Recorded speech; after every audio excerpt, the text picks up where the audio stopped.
Good evening, visitors. Welcome to the Australian War Memorial's last post ceremony. My name is Dennis Stockman, and joining us today from the Royal Australian Air Force is Squadron Leader Stacey Davids. We warmly welcome the family of Gunner George Byrne, whose story will be told shortly. We welcome the veterans who have served, those that are still serving, and the families that support them. We acknowledge the members of RSL Services Clubs Association, RSL Victoria, and RSL Queensland who are watching the broadcast of this ceremony around Australia. During the ceremony, wreaths will be laid at the base of the pool of reflection by family and visitors. Please stand and join in singing the national anthem.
The Australian War Memorial was the vision of Charles Bean, Australia's First World War official historian. Bean landed with the Australian troops on Gallipoli and stayed with them at the front through to the end of the war. The idea of this national memorial and museum came to him at Pozières, France, in the depth of the bloody fighting of 1916.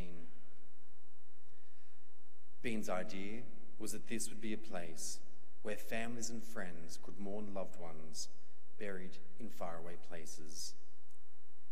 It would also be a place that could help all Australians understand what these men and women had endured and what they had done for us. Bean's vision, to which we remain true, is best expressed as inscribed in the entrance to the memorial's galleries. Here is their spirit, in the heart of the land they loved, and here we guard the record which they themselves made. Tonight we'll read the story behind just one of those on the Roll of Honour, which lists the names of more than 102,000 men and women who have given their lives for us in war and other operations for more than a century. But first we present a lament, Flowers of the Forest. Wreaths or floral tributes will now be laid at the base of the pool of reflection.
Today, we remember and pay tribute to Gunner George Byrne.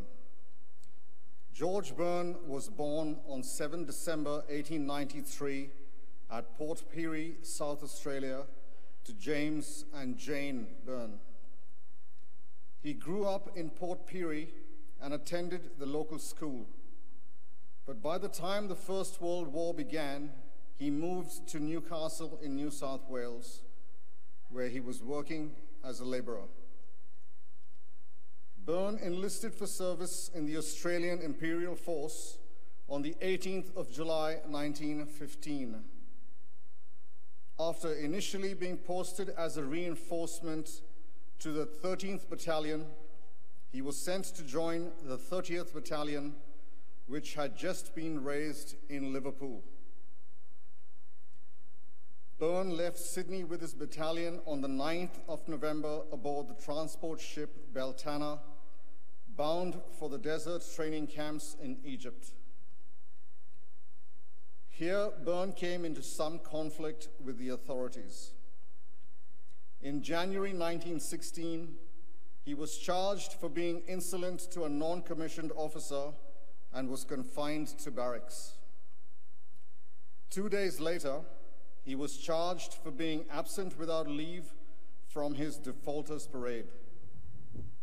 He was sentenced to 28 days detention with hard labor. Byrne returned on the 30th to the 30th Battalion in mid-February. The following month, he transferred to the artillery and was posted to the 57th Battery, 15th Field Artillery Brigade. After training for his new role, he sailed to France with his unit in June, seeing service on the Western Front throughout the remainder of 1916, including at Pozières in July and August. In January 1917, Byrne transferred to the 8th Battery, 3rd Field Artillery Brigade. In April, he was sent to hospital with an injury to his left ankle, which had turned septic. He did not rejoin his unit until the end of May. During a rest period in early June, Byrne went absent without leave for a day. He was given 72 hours field punishment number 2 and fined 5 days' pay. Throughout July and August, Byrne and his unit were involved in the 3rd Ypres campaign in Belgium. In early September, Byrne reported sick to a hospital with a skin complaint. He was sent to hospital in France and did not return to his unit until late December 1917. The Germans launched their spring offensive in March 1918.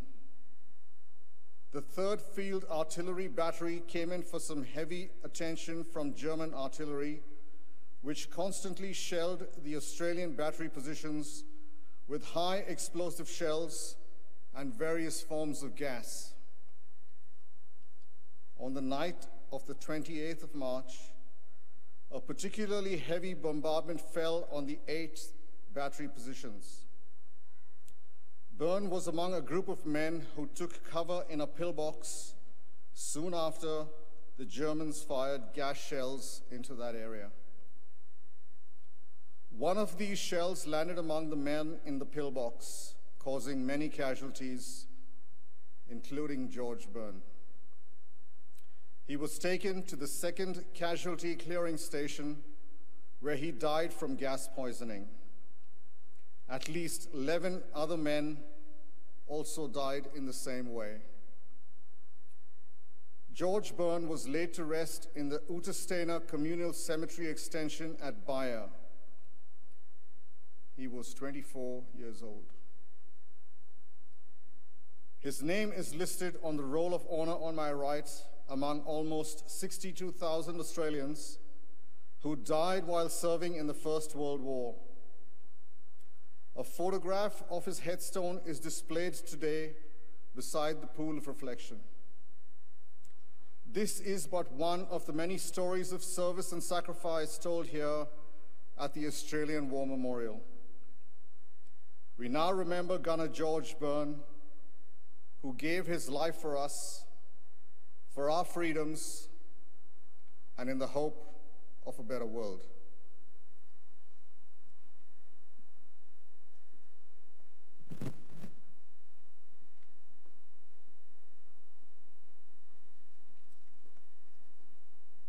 Please stand for the reading of the ode and the sounding of the last post.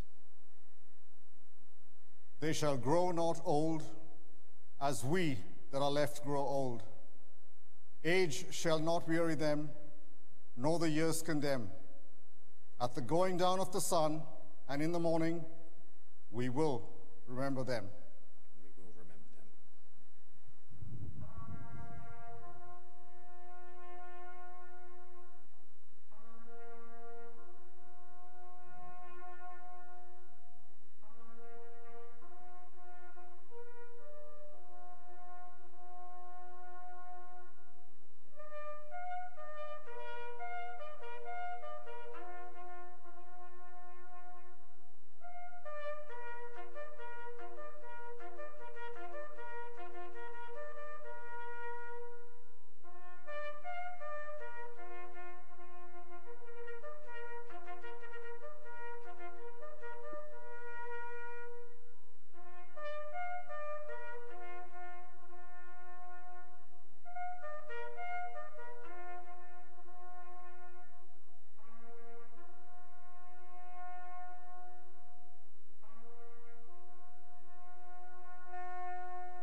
Lest we forget. Lest we forget.